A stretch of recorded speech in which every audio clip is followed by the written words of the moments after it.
Hi everyone, আমি ভাস্কর। আজকে যে বিষয়টার উপরে কথা বলবো যে বাপরে বাপ, মানে যেই মানুষটিকে দেখে সত্যি কথা বলতে অবাক হয়ে যাচ্ছে। মানুষটিকে আর কি খেল দেখাবে, মানে Mithun Chakraborty, Mahaguru, megastar, superstar, global star Mithun চক্রবর্তীর আপকামিং সিনেমা সাউথের সঙ্গে আসতে চলেছে প্রভাসের সঙ্গে। আমরা সবাই অলরেডি জেনে গেছি সেই প্রভাসের সঙ্গে যে ছবিটি, সেই ছবিটি থাকতে কিন্তু একটা দুর্দান্ত আপডেট এসেছে।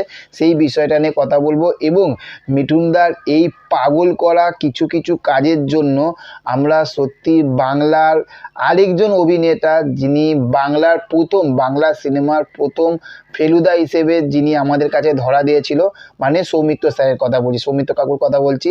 তার কারণ সৌমিত্র স্যার এই শেষ বয়সে এসে কিন্তু প্রচুর প্রচুর প্রচুর কাজ করেছিল। ওনার বয়সটাকে কিন্তু উনি ম্যাটার করতো না, যেরকম মিঠুন চক্রবর্তী করছে। তো এটা বেশ ভালো লাগছে যে বাংলাতে এক সৌমিত্র স্যারকে দেখতে পেয়েছিলাম, তারপরে কিন্তু আমরা কিন্তু মিঠুনদাকে দেখতে পাচ্ছি। তার কারণ হচ্ছে যে মিঠুনদার আপকামিং যে ছবিগুলো, কিছু ছবির শ্যুটিং শেষ হয়ে গেছে, কিছু ছবির শ্যুটিং চলছে, কিছু ছবির পোস্ট প্রোডাকশান চলছে।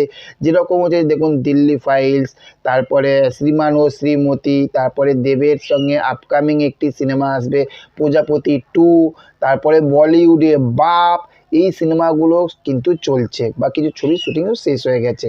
কিন্তু আমি অবাক হয়ে যাচ্ছি এই ছবিগুলোর মধ্যে এবার কিন্তু 2025 সালে, মানে একদম ধামাকাদার আপডেট, সেটা হচ্ছে যে 2025 সালে মিঠুন চক্রবর্তীকে এবার কিন্তু আমরা প্রভাসের সঙ্গে, মানে সাউথের রিবেল স্টার প্রভাসের সঙ্গে কিন্তু আমরা কিন্তু ছবিতে এবার শ্যুটিং তাদের শুরু করা হবে। এবং যতটুকু জানতে পারছি যে এটা কিন্তু যতটা জানতে পারছি, এটা কিন্তু সেপ্টেম্বর মাস থাকতে, মানে দিল্লি ফাইলস মুক্তি পেয়ে যাবে, তারপরেই কিন্তু সেপ্টেম্বর মাস থাকতে কিন্তু আমরা কিন্তু দেখতে পাবো। এবং একসঙ্গে কিন্তু মিঠুন চক্রবর্তীর দুটো শ্যুটিং চলবে। ভেবে দেখুন এই বয়সে এসে মানুষটা কী লেভেলে খাটছে। একদিকে হচ্ছে যে আপনার প্রজাপতি 2, যেটা লন্ডনের শ্যুটিং চলবে, তারই ফাঁকে কিছু কিছু করে কিন্তু প্রভাসের আপকামিং যে সিনেমাটি, সেটির সঙ্গে কিন্তু কাজ করা, কিন্তু মানে শ্যুটিংয়ে কিন্তু কাজ করা কিন্তু মিঠুন চক্রবর্তী আরম্ভ করবে।